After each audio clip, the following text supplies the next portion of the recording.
What's up guys, I'm replacing the Kapton tape on my 3D printer, so let's go.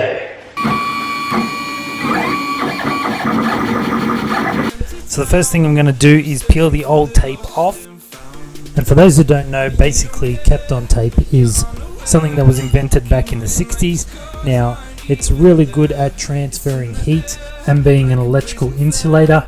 But in this case, it's also got an adhesive backing which allows for the plastic to stick down to the actual Kapton tape, and that allows for the prints to not lift off the bed while it's cooling and shrinking, which is a common problem in 3D printing.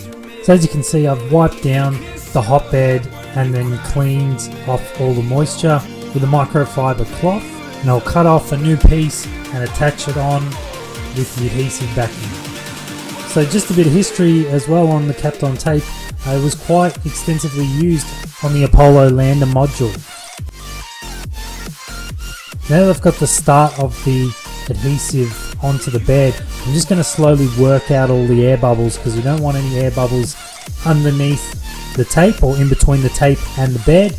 And I'll just slowly work that out and pull it back and try again if I get an air bubble underneath, and then eventually I'll get it all the way on. So I'll peel off the top layer of plastic, exposing the adhesive. And now we're ready to start printing again. So thanks for watching the video, and we'll catch you next time. Thanks for watching my video. If you liked it, hit that like button, or you can subscribe by hitting the button up here. Now I've also got a couple more videos up here on this side, and I've also got my cryptocurrency channel over here, so go check that out. But thanks again for watching, and we'll see you next time.